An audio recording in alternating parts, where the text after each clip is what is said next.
Hey, this is Peter. I'm on some bridge in New York, and what I want to talk about is what the hell is cinematic language and how can we use it effectively in our films? Not just, what films do we like and can appreciate, but how can we put them in our storyboards and, be most effective so that every scene, every shot has the most rich content possible. That's really my entire career's aim, is to get as much content into one shot as possible without trying to be overcomplicated. Really, simplicity is the easiest way to do this effectively. It's almost like when you get it right and it's the eureka moment.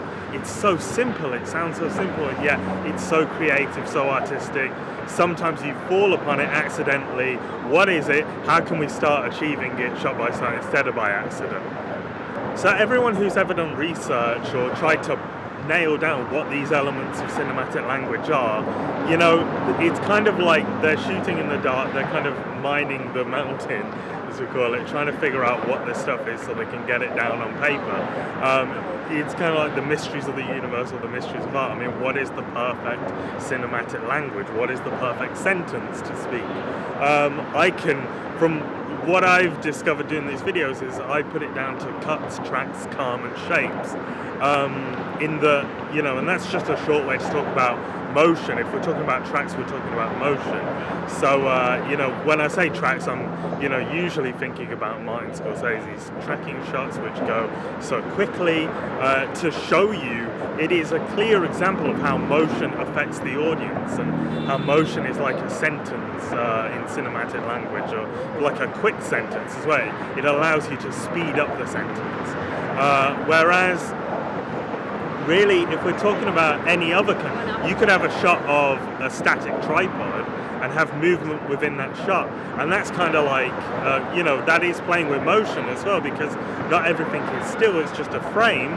If you take the freeze frames out of Goodfellas, Chunking Express, you're dealing with stillness, of course, so motion isn't everything when it comes to cinematic language. It's just a word we can use. And how are you going to use it? Are you going to use it like everyone else, or are you going to use it in a new, interesting way, which isn't borrowed from, say, a film of the past? It is totally original. It's hard when you get the tripod, when you set up and plan for this to do something original, but it's worth the effort, to actually, not for the sake of originality, but to go down that route and always have that in the back of your mind. Is this me? Because the more kind of original that you're trying to be, at least trying to be, the more original kind of, I guess, you're going to feel, and that's your style. Your style will come out because your style is basically originality. Going back to cuts, tracks, calm, and shapes, we're talking about editing. If we're talking about cuts, you're using motion without using motion there. The motion is within the time sequence.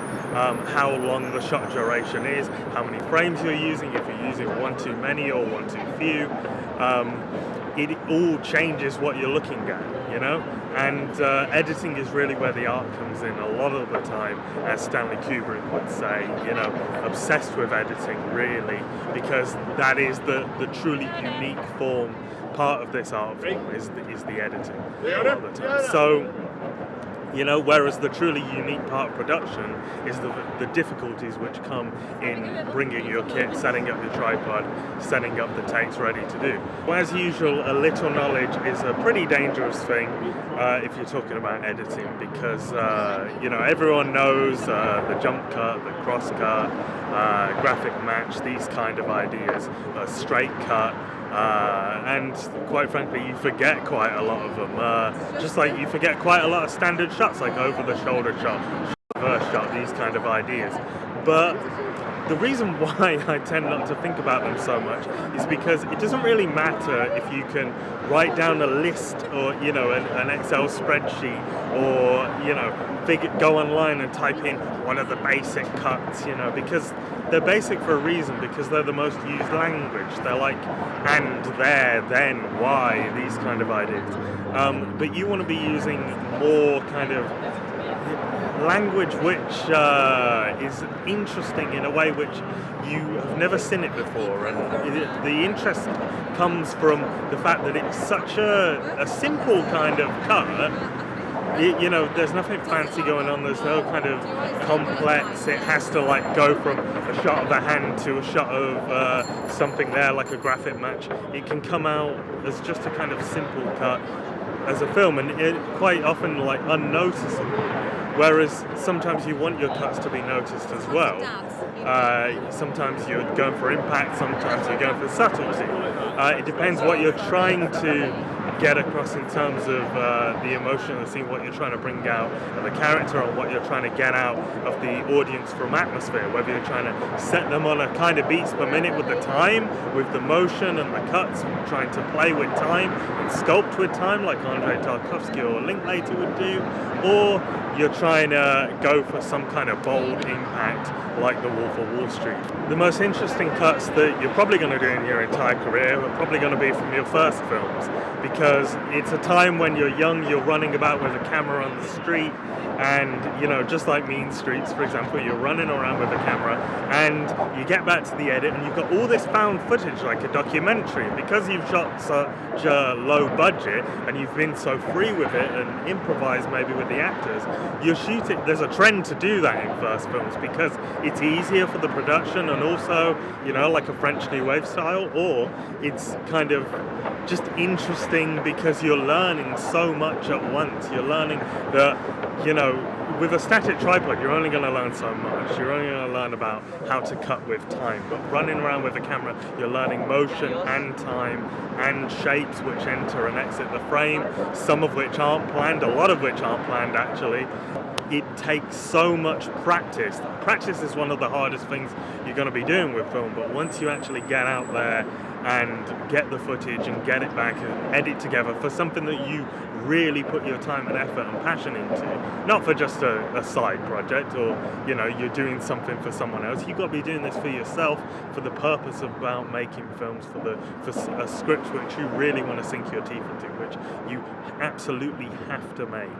And then you're going to learn something from that project, because I don't think you're going to learn a lot from just doing something which you don't care about. You're not going to use your cinematic language the way you really feel like you have to.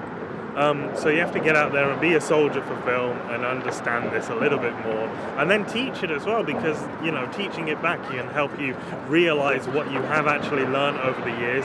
Hence why I'm doing this, because you can get that knowledge circulating in your brain, and then you will have your own idea of what cinematic language means to you. It only started, I always knew what a low angle was, what an over the shoulder was, what an object focus was.